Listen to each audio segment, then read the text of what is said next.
আসসালামু আলাইকুম ওরহমতুল্লাহি ওয়া বারাকাতুহু। সম্মানিত দেশ এবং দেশের বাইরে থেকে আপনারা যেখান থেকে আলো মাস টিভি চ্যানেলের ভিডিও দেখছেন, আপনাদের সবাইকে জানাই প্রীতি, শুভেচ্ছা, ভালোবাসা আর অভিনন্দন। আল্লাহ তাআলা ইরশাদ করেন সূরা ইয়াসিনে, খুব সম্ভব 54 নম্বর আয়াতে, ফালিয়াউমা লা তুজলামুন নাফসুন শাইয়ান ওয়া লা তুজজাউনা ইল্লা মা কুনতুম তা'মালুন। আমি কারো প্রতি যাররা পরিমাণ অবিচার করব না, আমি কারো প্রতি তিল পরিমাণ অবিচার করব না। তোমরা যে যা কামাই করবে পৃথিবীতে থেকে, ঠিক তাই তোমরা আখেরাতে পাবে। তো আল্লাহ তাআলা যে বলেছেন যে আমি কারো প্রতি যাররা পরিমাণ অবিচার করব না, তিল পরিমাণ অবিচার করব না।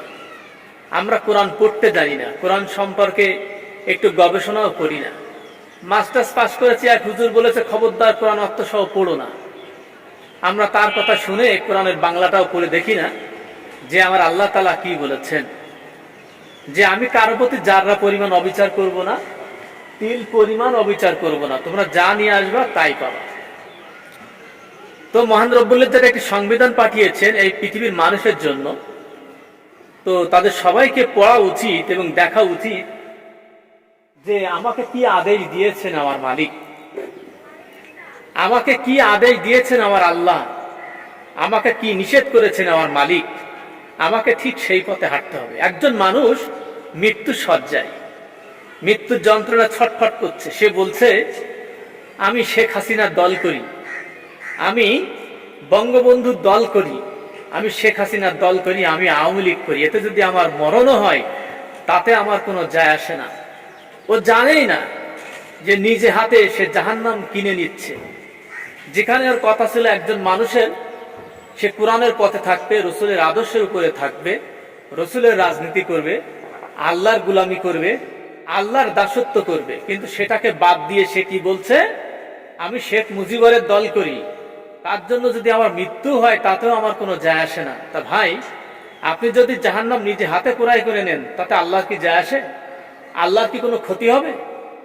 আল্লাহর কোনো ক্ষতি হবে না, ক্ষতি হবে আপনার।